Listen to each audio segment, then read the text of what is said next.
दोस्तों, स्वागत है आपका हमारे चैनल द यूनिक वर्ल्ड में। अकबर और बीरबल की नई मजेदार कहानी वीडियो को पूरा जरूर देखें।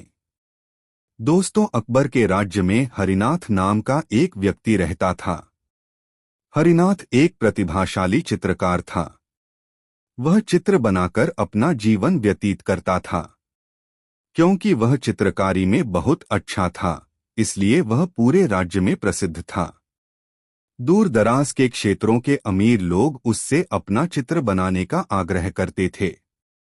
हरिनाथ एक चित्र बनाने में बहुत समय लगाता था, क्योंकि वह पहले उसकी पूरी जानकारी इकट्ठी करता था और इसी कारण उसके चित्र जीवित प्रतीत होते थे।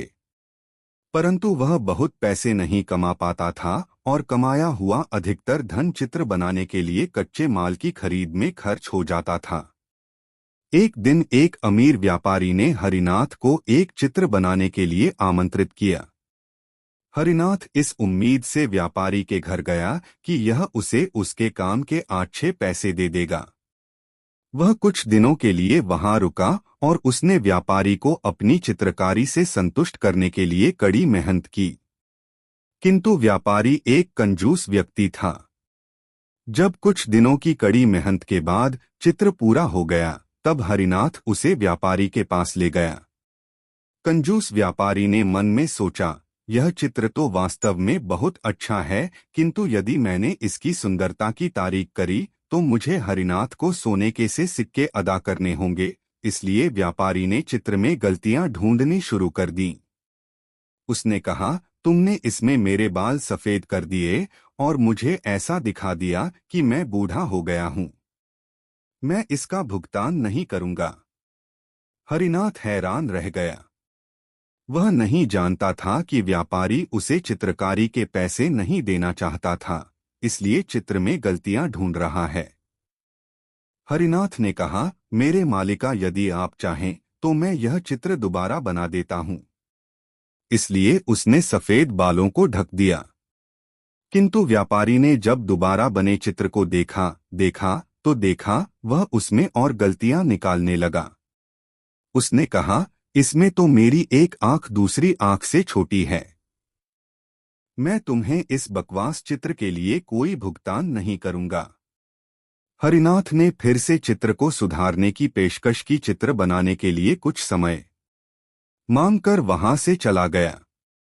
हर बार हरिनाथ व्यापारी के पास चित्र लेकर जाता, परंतु वह उसमें और गलतियां दिखाने लगता।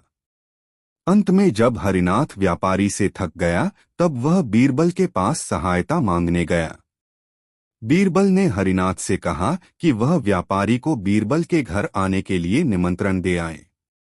व्यापारी के घर आने पर बीरबल ने व्यापारी से कहा, यह आदमी कहता है कि इसने जैसा तुम चाहते थे वैसा जीवंत चित्र बनाकर दिया है, किंतु वह तुम्हें पसंद नहीं आया। व्यापारी ने कहा, सही कहा मेरे प्रभु, यह चित्र कहीं से भी मेरे जैसा नहीं लगता। बीरबल ने हरिनाथ से कहा, ठीक है हरिनाथा, तुम इस आदमी का दूसरा चित्र बनाओ जैसे कि तुमको पसंद हो।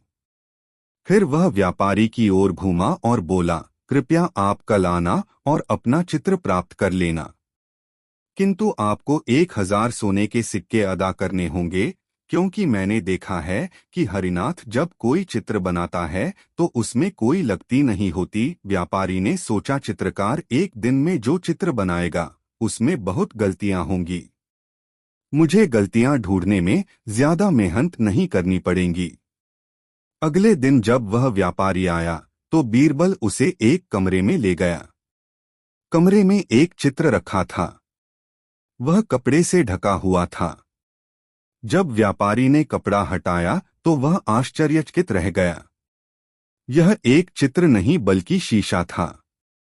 बीरबल ने कहा, यह बिल्कुल आपकी तरह है। मुझे उम्मीद है कि आपको इसमें कोई गलती नहीं मिलेगी। व्यापारी ने महसूस किया कि वह बीरबल से हार गया है। उसे चित्रकार को चित्र के 100 सोने के सिक्के के अलावा 1000 सोने के सिक्के शीशे के लिए भी देने पड़े। दोस्तों, वीडियो को एक लाइक जरूर करें। दोस्तों, एक बार बादशाह अकबर के शहर में एक व्यक्ति रहता था। उसके जीने का तरीका अजीब था। वह लोगों को बेवकूफ बनाकर पैसे कमाता था। एक बार वह बाजार में एक बहुत अमीर व्यापारी से मिला, जो बाहरी देश से आया हुआ था। वह इस शहर में नया था। इसलिए जब धोखेबाज ने उसे अपने घर रात के भोजन के लिए आमंत्रित किया, तो व्यापारी ने इस उम्मीद से आमंत्रण स्वीकार कर लिया कि इस नए शहर में उसके नए दोस्त बन जाएंगे। उस रात उन्होंने लाजवाब खाना खाया और बहुत देर तक बातें की। फिर व्यापारी और मेजबान सोने के लिए बिस्तर पर चले गए। अगली सुबह धोखेबाज ने व्यापारी से कहा, मैंने रात को आपको खाने पर आमंत्रित किया और एक अच्छे मेजबान की भूमिका निभाई। इस बात के लिए आप मुझे कैसे भुगतान करेंगे? व्यापारी पूरी तरह भ्रमित था। उसने कहा, मैं नहीं जानता कि तुम किस बारे में बात कर रहे हो। धोखेबाज बोला, आपने मेरा हीरा चोरी कर लिया है। मैं उसे वापस चाहता हूँ। व्यापारी ने कहा, मित्र, मैं नहीं जानता कि तुम किस हीरे की बात कर रहे हो। मुझे बिल्कुल पता नहीं है। उन दोनों में लड़ाई शुरू हो गई। आखिरकार वे दोनों इसके समाधान के लिए अदालत में जाने को तैयार हो गए। बादशाह अकबर दोनों की कहानी सुनकर हैरान हो गए। उन्होंने बीरबल को यह मामला सुलझाने को कहा। धोखेबाज ने कहा, महाराज, मेरे पास गवाह है जिसने व्यापारी को हीरा चोरी करते हुए देखा है। बीरबल ने कहा, अपने गवाहों को बुलाओ। मैं इस बारे में उनसे कुछ पूछना चाहूंगा। एक नाई और दर्जी धोखेबाज के गवाह थे। बीरबल ने दोनों को अलग अलग कमरों में बैठा दिया। फिर उन्होंने मिट्टी का ढेर देकर हीरे के आकार के रूप में करने को कहा। नाई ने अपने जीवन में कभी हीरा नहीं देखा था। उसके पिता ने उसे बताया था कि नाई का हीरा उसका उस्तरा होता है। इसलिए उसने मिट्टी को उस्तरों की तरह आकार दे दिया। दर्जी की मां ने भी कहा था कि दर्जी का हीरा उसकी सुई होती है। इसलिए उसने मिट्टी को सुई की तरह आकार दे दिया। जब बीरबल ने देखा कि दोनों गवाहों ने क्या बनाया है, तो वह बोला, जहांपना, इन दोनों में से किसी ने भी हीरा नहीं देखा है।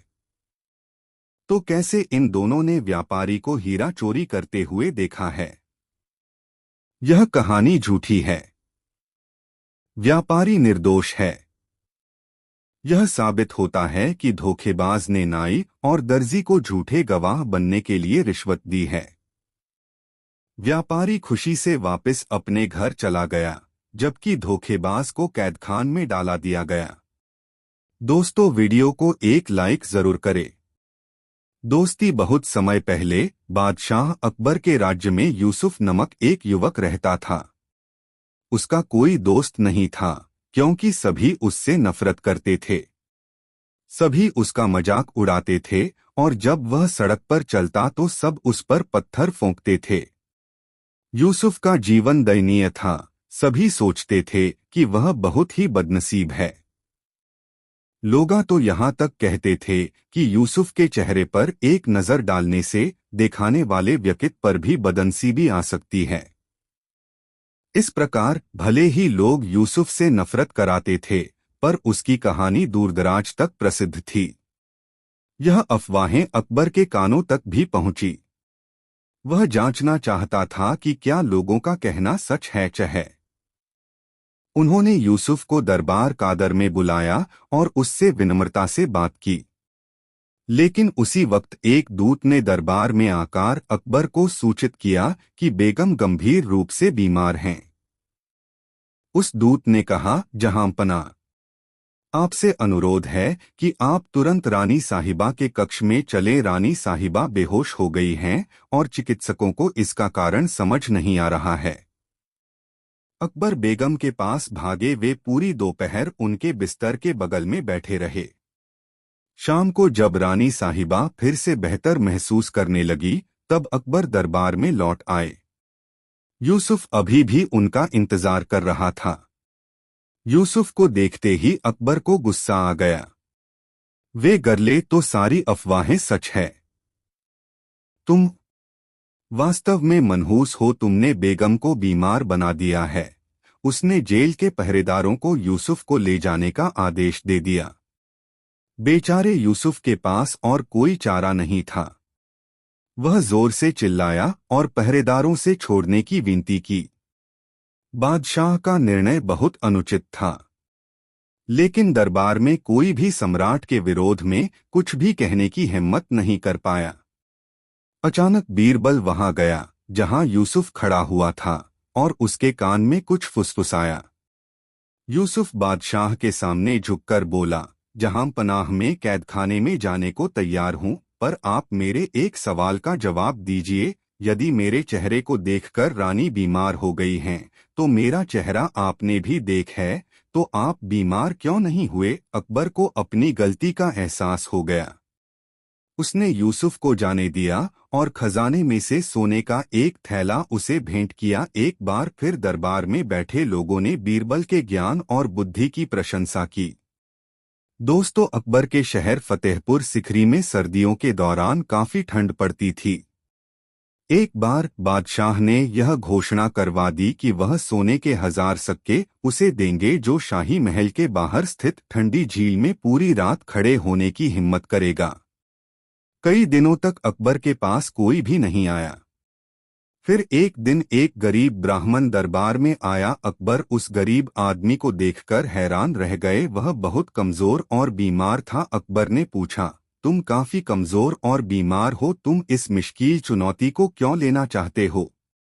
ब्राह्मण बोला, मेरे राजा, मैं एक गरीब आदमी हूँ। मेरे छोटे छोटे बच्चे हैं जो भूखे हैं। मुझे पैसों की जरूरत है। अकबर राजी हो गए। ब्राह्मण को 2 पहरेदार झील में लेकर गए। ब्राह्मण ने अपने सारे कपड़े उतारकर जल में प्रवेश किया और पहरेदारों की निगरानी में बर्फ जैसे ठंडे पानी में पूरी रात खड़ा रहा। अगली सुबह पहरेदार ब्राह्मण को दरबार में लेकर गए। अकबर ब्राह्मण की बहादुरी पर हैरान था। उसने पूछा, तुमने सारी रात ठंडे पानी में खड़े रहने के लिए प्रबंध कैसे किया? क्या तुम्हें ठंड नहीं लगी? ब्राह्मण ने कहा, जी महाराज, मुझे बहुत ठंड लग रही थी, पर तभी मैंने उन दीपकों को देखा जो महल के मीनारों में चमक रहे थे।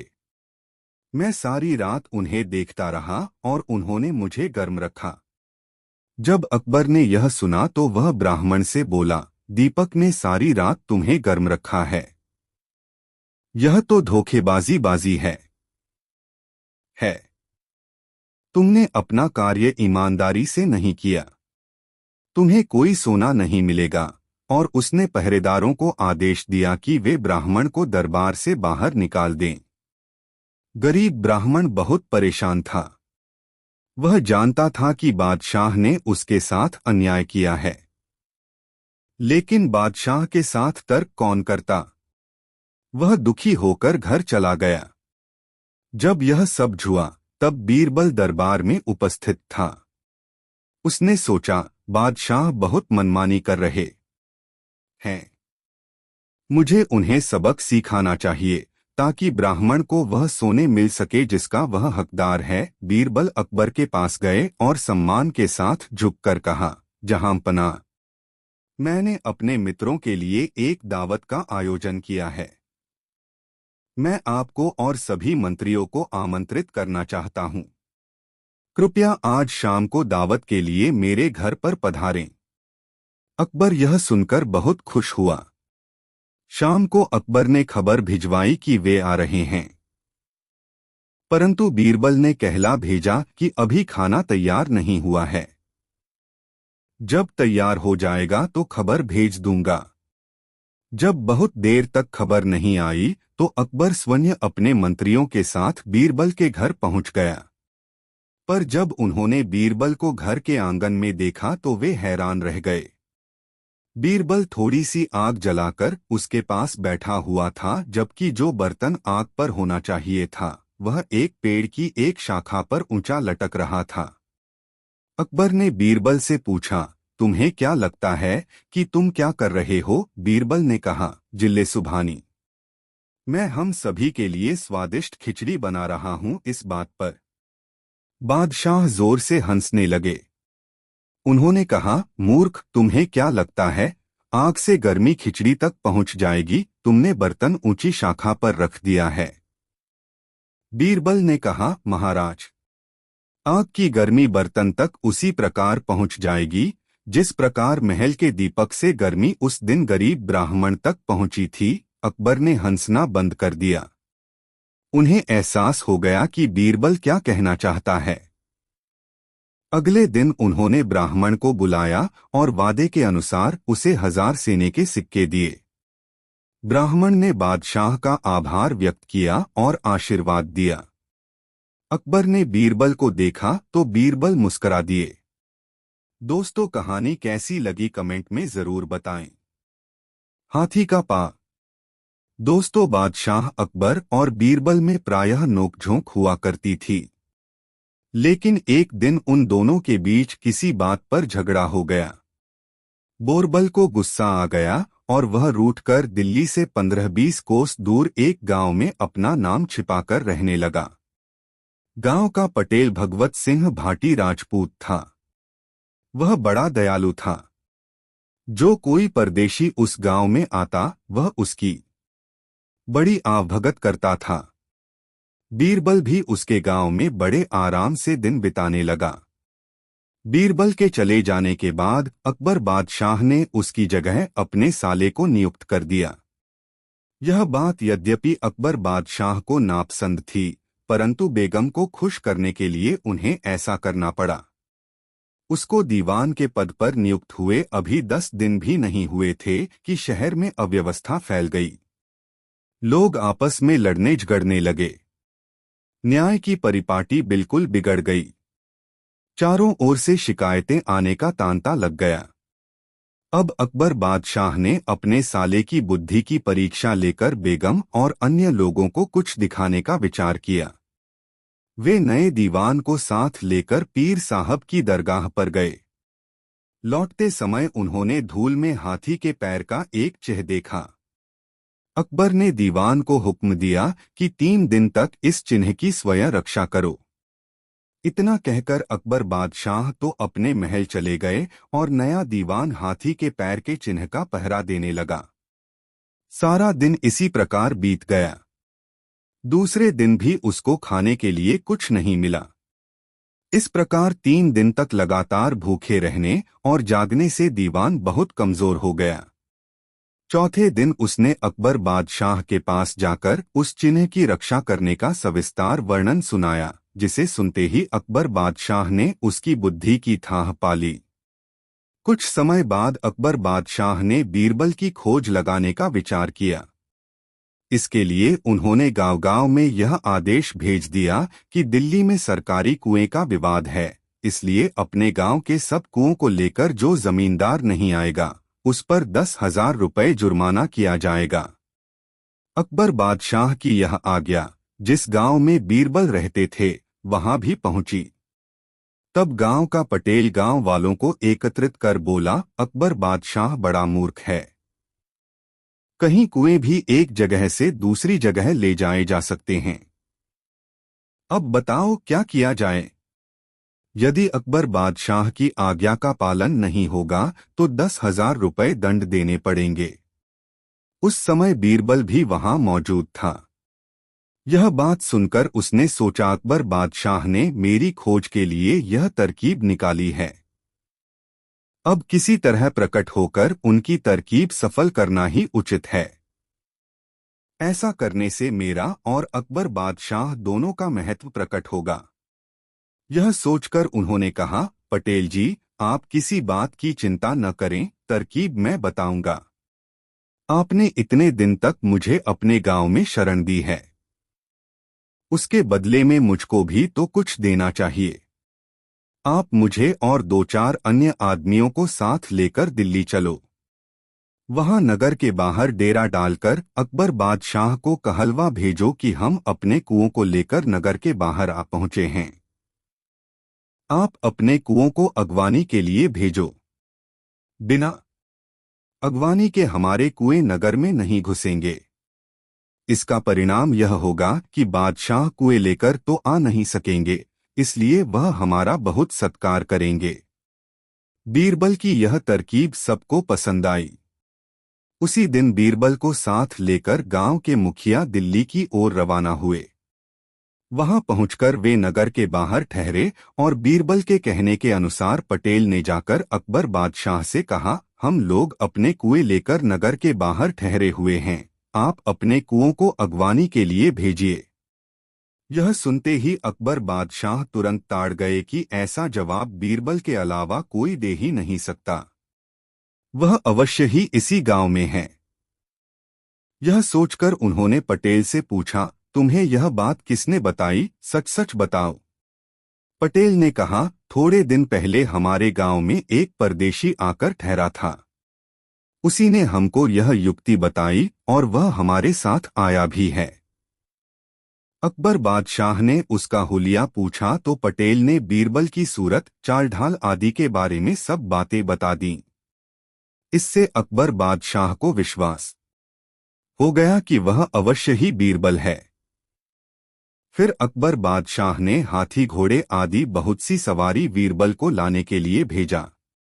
बीरबल बड़ी धूमधाम से नगर में आए। अकबर बादशाह ने बीरबल को फिर से दीवान के पद पर नियुक्त कर दिया और पटेल को इनाम देकर विदा किया।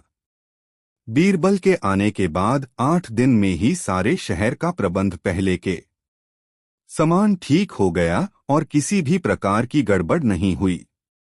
एक बार अकबर बादशाह की सवारी नगर से बाहर गई। लौटते समय उनको हाथी का पैर धूल में छपा हुआ दिखाई दिया। अकबर बादशाह ने उसकी रक्षा करने के लिए बीरबल को आज्ञा दी। बीरबल इस आज्ञा को स्वीकार करके वहीं ठहर गए और सेवकों द्वारा उस जगह एक लोहे की खूंटी खड़ी करवाई। फिर सी हाथ लंबी रस्सी उस खूंटी में बांधकर आसपास के निवासियों से कहा कि इस चित्र की रक्षा के लिए उनके मकान तोड़े जाएंगे। वे लोग बीरबल की खुशामद करने लगे। उन्होंने किसी से 500 और किसी से 1000 रुपए लेकर लोगों को छुटकारा दिया। इस प्रकार थोड़ी ही देर में 1 लाख रुपए इकट्ठे हो गए। बीरबल ने अकबर बादशाह से मकानों को न तुड़वाने की प्रार्थना करने का वचन देकर महल का रास्ता लिया। उन्होंने रुपए राजकोष में जमा कर दिए तथा कोषाध्यक्ष से उन रुपयों की रसीद लेकर दरबार पहुंचे। वहां अकबर बादशाह ने हाथी के पैर की रक्षा के विषय में पूछा। बीरबल ने जवाब न देकर 1 लाख रुपए की रसीद दिखा दी। अकबर बादशाह ने रसीद का मतलब पूछा। इस पर बीरबल ने कहा, हाथी के पांव के चिन्ह की रक्षा करने में यह रुपए प्राप्त हुए हैं। अकबर बादशाह और दरबारियों को इस बात पर बड़ा आश्चर्य हुआ। फिर अकबर बादशाह ने अपने साले को बुलाया और कहा, तुम हाथी के पैर के चिन्ह की रक्षा करने में 3 दिन तक भूखे मरे और कुछ भी प्राप्त नहीं कर सके। बीरबल ने बिना प्रयास के एक ही दिन में 1 लाख रुपए कमा लिए। इस प्रकार तुम कभी भी दीवान पद के योग्य नहीं हो सकते। यह सुनकर बादशाह का साला चुपचाप वहां से चला गया और उसके बाद फिर उसने दीवानगिरी के लिए कभी भी सिर नहीं उठाया। दोस्तों, कहानी कैसी लगी कमेंट में जरूर बताएं। झूठे को सजा। दोस्तों, एक बार एक गरीब व्यक्ति श्यामदास ने रात में स्वप्न देखा कि उसने अपने मित्र रामदास से 100 रुपए उधार लिए हैं। अगले दिन सुबह जब उसकी आंख खुली तो उसने अपने इस स्वप्न का फल जानने की इच्छा से अपने दोस्तों से चर्चा की। इस तरह यह बात फैल गई कि श्यामदास ने अपने मित्र रामदास से 100 रुपए उधार लिए हैं। रामदास ने सुना तो उसके मन में लालच ने जन्म ले लिया। वह श्यामदास पास पहुंच गया और बोला, मेरे सी रुपए लौटा दो के। 100 रुपए? श्यामदास ने आश्चर्य से पूछा। रामदास ने कहा, वह जो तुमने मुझसे स्वप्न में लिए हैं। पर वह तो स्वप्न की बात थी, लेकिन इस बात की गवाही दर्जनों लोग दे सकते हैं। तुमने उनके सामने इसका जिक्र खुद किया है और रुपया लेना स्वीकार किया है। श्यामदास विनयपूर्वक बोला, मगर यह बात हकीकत नहीं है। बात स्वप्न की हो या हकीकत, जब तुमने स्वीकार कर लिया है तो रुपया तुम्हें देना ही होगा, नहीं तो इसके लिए मुझे बादशाह के दरबार में शिकायत करनी होगी, रामदास बोला। श्यामदास तो इतना गरीब था कि उसने 100 रुपए सिर्फ स्वप्न में देखे थे, भला रुपया देता कहाँ से। बादशाह के पास मुकदमा पहुंचा। गवाहियां पक्की थीं। बादशाह ने उस मामले को उलझा पाकर बीरबल को सौंप दिया। बीरबल ने सारा मामला समझा। रामदास और श्यामदास की बातें सुनी, गवाहों की बातें सुनी। उसके पश्चात बीरबल ने गिनकर 100 रुपए रामदास के सामने एक थैली में रख दिए। उस थैली को एक दर्पण के सामने इस तरह रखा कि थैली का पूरा प्रतिबिंब दर्पण में पड़ता रहे। तत्पश्चात दर्पण की ओर इशारा करके बोले, अब तुम अपने रुपए उठा लो। भला दर्पण में दिखने वाले रुपयों को कैसे लिया जा सकता है? रामदास आश्चर्य से बोला। स्वप्न भी तो प्रतिबिंब होता है, फिर स्वप्न में उधार लिया गया रुपया कैसे लौटाया जा सकता है? बीरबल ने जवाब दिया, तुमने झूठा अभियोग लगाकर श्यामदास, गवाहों तथा अदालत का समय बर्बाद किया है। इसके फलस्वरूप तुम पर 10 रुपए जुर्माना किया जाता है, ताकि नसीहत रहे और आइंदा कोई ऐसा न करे। बीरबल के न्याय की सर्वत्र चर्चा हुई। बादशाह भी संतुष्ट हुए। रामदास को रोते कल्पते हुए जुर्माना अदा करना पड़ा। दोस्तों, वीडियो को एक लाइक जरूर करें। जिद्दी बेटा। दोस्तों, एक दिन दरबार में जब बादशाह अकबर पधारे तो उन्होंने देखा कि बीरबल अभी तक नहीं आए थे। बीरबल के अनुपस्थित रहने पर दरबार का कार्य ठीक प्रकार से नहीं चल पाता था। जब बीरबल को आने में काफी देर हो गई तो बादशाह ने अपने दूत को उनको लाने के लिए भेजा। दूत बीरबल के घर पहुंचा। बादशाह का संदेश सुनकर बीरबल ने उस दूत से कहा, चलो मैं आता हूं। दूत को वापस आए जब आधा घंटा बीत गया और बीरबल नहीं आए तो बादशाह को बड़ा आश्चर्य हुआ। किंतु उसी क्षण उन्होंने विचार किया कि हो सकता है किसी जरूरी काम से वह रुके हों। बादशाह को अब बीरबल की प्रतीक्षा असहनीय हो उठी। तब उन्होंने दूसरे दूत को भेजा। इस दूत को भी बीरबल ने यह कहकर भेज दिया कि वह अभी आते हैं। दूत ने आकर कहा, जहां पनाह, वे कह रहे हैं, चलो मैं आता हूं। बादशाह को सुनकर ढांढस बंधा। 1 घंटा फिर बीत गया किंतु बीरबल का कहीं पता नहीं था। अब बादशाह झुंझला उठे। बीरबल के प्रतिद्वंद्वियों को अवसर मिल गया। उन्होंने बीरबल की निंदा करके बादशाह के गुस्से को भड़का दिया। इस बार उन्होंने 2 हथियारबंद सिपाही भेजे और हुक्म दिया कि बीरबल को पकड़ लाओ। बादशाह का हुक्म मानकर सिपाही वहां गए किंतु उन्हें पकड़कर ले चलना हंसी खेल नहीं था। सब सिपाही भय से कांप रहे थे। डरते डरते एक सिपाही ने बादशाह का संदेश सुनाया। यह सुनते ही बीरबल समझ गए कि अब देर करना उचित नहीं है। वे शीघ्र कपड़े आदि बदलकर उन्हीं सिपाहियों के साथ सभाभवन की ओर चल दिए। दरबार में पहुंचकर बादशाह को अदब से सलाम करने के पश्चात बीरबल अपने स्थान पर बैठ गए। बादशाह ने बीरबल से हुक्मदूली का कारण पूछा। बीरबल बोले, आलीज़ा, मेरा छोटा लड़का रो रहा था और मैं उसे बहलाकर चुप कराना चाहता था, लेकिन अभी तक शांत नहीं हो सका है। यह सुनकर बादशाह बोले, यह तुम्हारी कोरी बनावटी बात है। लड़के को बहलाने के बहाने तुम मुझको बहलाना चाहते हो। अच्छा बताओ, ऐसी कौन सी बात थी जिसके लिए लड़का रो रहा था? वह जो चाहता था उसे दे देते तो लड़का नहीं रोता। तुमने मेरी आज्ञा का उल्लंघन किया। यह अच्छा नहीं हुआ। यदि सचमुच तुम लड़के का रोना प्रमाणित नहीं करोगे तो तुम्हें निश्चित ही सजा दी जाएगी। बीरबल बोले, जहांपनाह, मैंने लड़के को शांत करने का बहुत प्रयत्न किया किंतु असफल रहा। बादशाह के पूछने पर बीरबल ने आगे बताया, जहांपनाह सुनिए, मैं शुरू से अंत तक सब बातें बताता हूँ। लड़का जिद करके रो रहा था।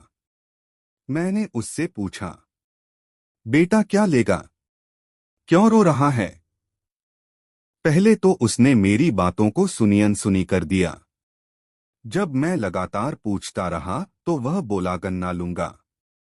मैं उसे लेकर बाजार गया जहां गन्ना बिक रहा था। मैंने गन्नों की तरफ इशारा किया कि जो चाहे ले ले, किंतु उसे संतोष नहीं हुआ। उसने मुझसे अच्छे गन्ने निकालने को कहा। मैंने वैसा ही किया, किंतु उसे तो रोने की धुन सवार थी। वह फिर रोने लगा। पूछने पर ज्ञात हुआ कि छिलवाकर गंडेरियां बनवाकर खाना चाहता है। मैंने पुनः वैसा ही किया। गंडेरियां चूसते चूसते जब उसका पेट भर गया तो उसने चूसने से इनकार कर दिया। कुछ देर चुपचाप रहने के बाद उसने फिर रोना पीटना शुरू कर दिया।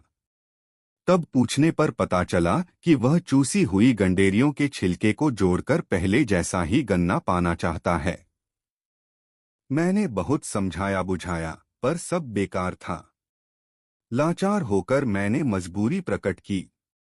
तब वह बोला कि जब तक इन्हें समूचा गन्ना नहीं बना दोगे तब तक मैं रोना नहीं छोड़ूंगा। अब भला आप ही बताइए कि मैं उसे कैसे बहला पाता। यह घटना सुनकर बादशाह बड़े आश्चर्यचकित हुए। वे बोले, सच है, बच्चे को खुश करना बड़ा ही कठिन काम है। बादशाह का गुस्सा शांत हो गया और वे बीरबल के सत्य से बहुत खुश हुए। दोस्तों, कहानी कैसी लगी कमेंट में जरूर बताएं। दोस्तों, बहुत समय पहले बादशाह अकबर के राज्य में यूसुफ नमक एक युवक रहता था। उसका कोई दोस्त नहीं था, क्योंकि सभी उससे नफरत करते थे। सभी उसका मजाक उड़ाते थे और जब वह सड़क पर चलता तो सब उस पर पत्थर फेंकते थे। यूसुफ का जीवन दयनीय था। सभी सोचते थे कि वह बहुत ही बदनसीब है। लोग तो यहाँ तक कहते थे कि यूसुफ के चेहरे पर एक नजर डालने से दिखाने वाले व्यक्ति पर भी बदनसीबी आ सकती है।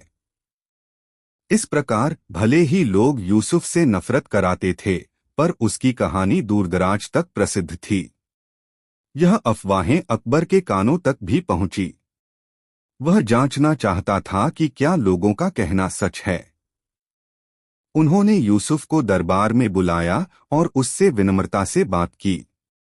लेकिन उसी वक्त एक दूत ने दरबार में आकर अकबर को सूचित किया कि बेगम गंभीर रूप से बीमार हैं। उस दूत ने कहा, जहांपना, आपसे अनुरोध है कि आप तुरंत रानी साहिबा के कक्ष में चले। रानी साहिबा बेहोश हो गई हैं और चिकित्सकों को इसका कारण समझ नहीं आ रहा है। अकबर बेगम के पास भागे। वे पूरी दोपहर उनके बिस्तर के बगल में बैठे रहे।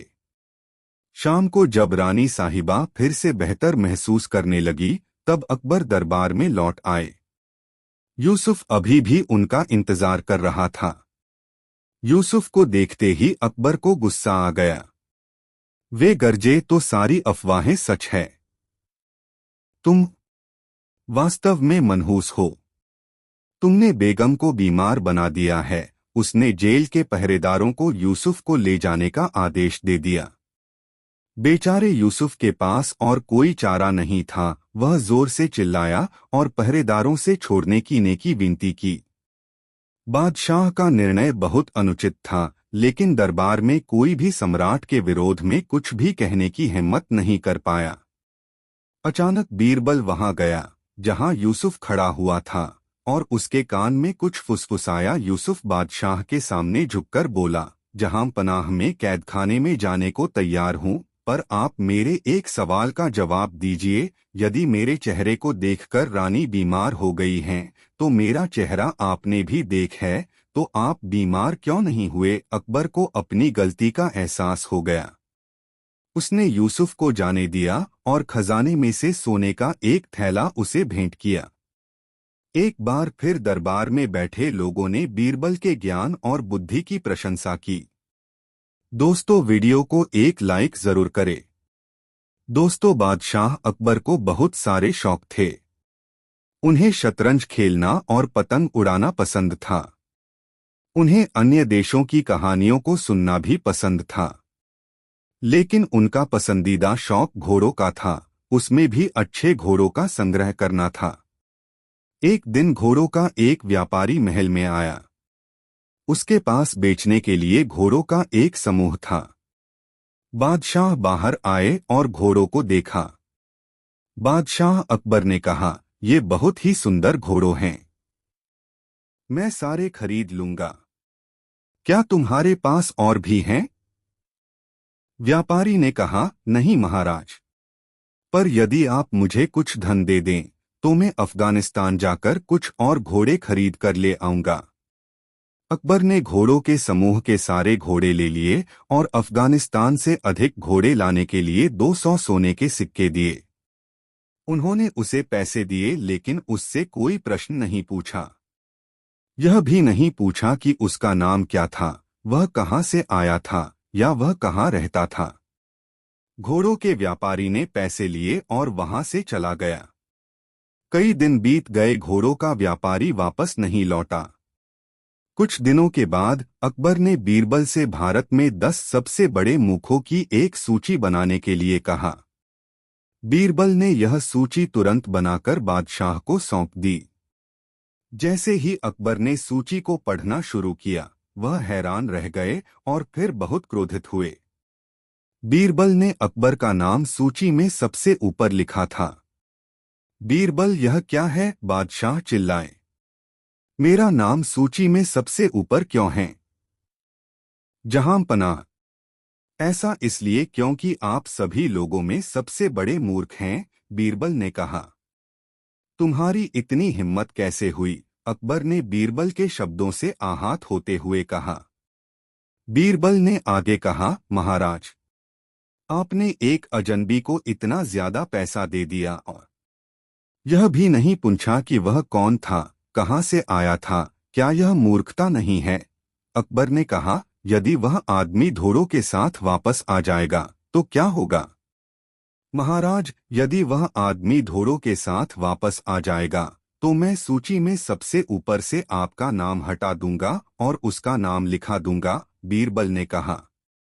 अकबर को यह एहसास हो गया था कि उन्होंने वास्तव में मूर्खता की थी। दोस्तों, कहानी कैसी लगी कमेंट में जरूर बताएं। दोस्तों, बादशाह अकबर को बहुत सारे शौक थे। उन्हें शतरंज खेलना और पतंग उड़ाना पसंद था। उन्हें अन्य देशों की कहानियों को सुनना भी पसंद था, लेकिन उनका पसंदीदा शौक घोड़ों का था, उसमें भी अच्छे घोड़ों का संग्रह करना था। एक दिन घोड़ों का एक व्यापारी महल में आया।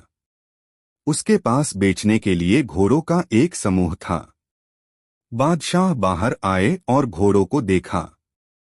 बादशाह अकबर ने कहा, ये बहुत ही सुंदर घोड़ों हैं, मैं सारे खरीद लूंगा।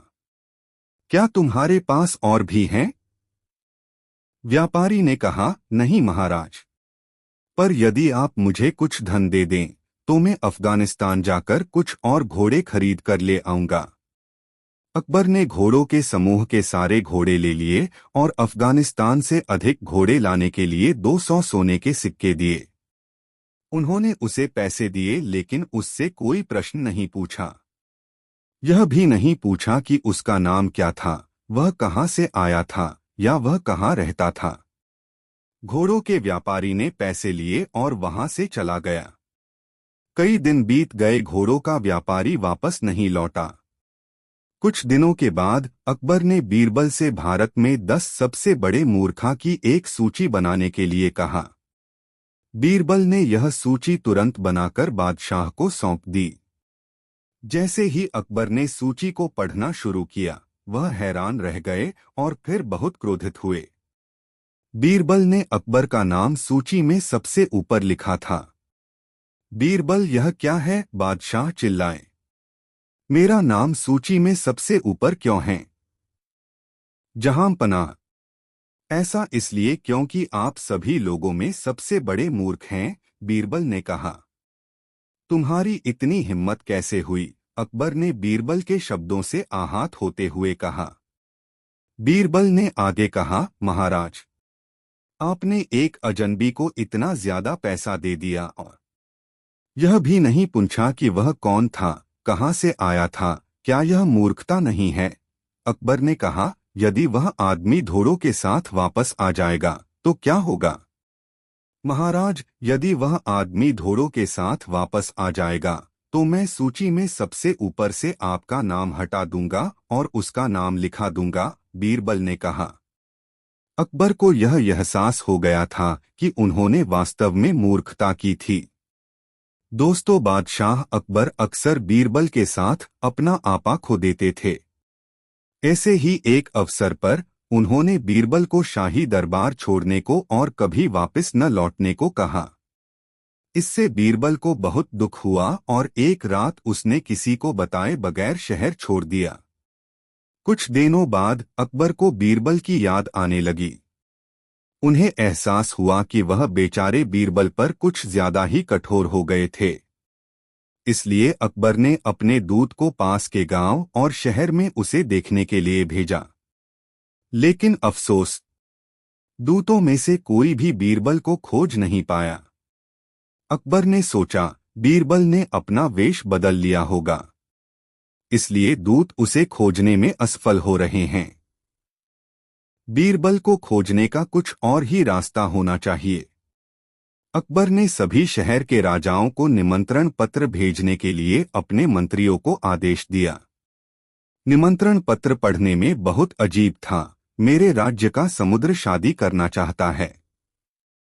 आपके राज्य की सभी नदियां आदर सहित आमंत्रित हैं। शादी अगले सप्ताह होनी है, इसलिए कृपया उन्हें शीघ्र भेजें। सभी राजाओं को जब यह निमंत्रण मिला तो वे बहुत हैरान हुए। उन्हें समझ नहीं आ रहा था कि वे उत्तर में क्या लिखें। इसलिए उन्होंने निर्णय किया कि वे निमंत्रण का उत्तर नहीं देंगे और ऐसे नाटक करेंगे कि उन्हें निमंत्रण प्राप्त ही नहीं हुआ। लेकिन कुछ दिनों बाद बादशाह अकबर को एक राजा का जवाब मिला। उसमें लिखा था, आपके आमंत्रण के लिए बहुत बहुत धन्यवाद।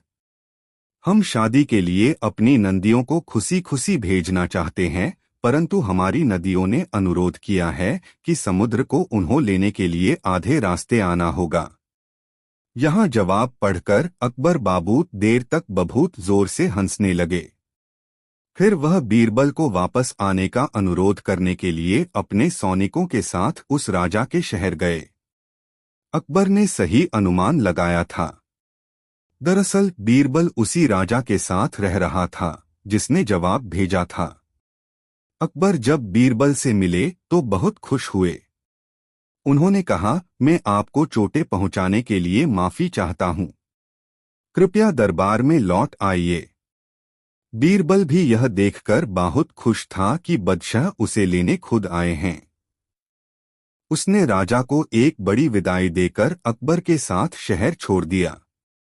दोस्तों, अकबर बीरबल की यह कहानी कैसी लगी कमेंट में ज़रूर बताएं। ऐसी और नई मज़ेदार कहानी सुनने के लिए हमारे चैनल द यूनिक वर्ल्ड को सब्सक्राइब ज़रूर करें। वीडियो अपने मित्रों को ज़रूर शेयर करें। वीडियो देखने के लिए बहुत बहुत धन्यवाद।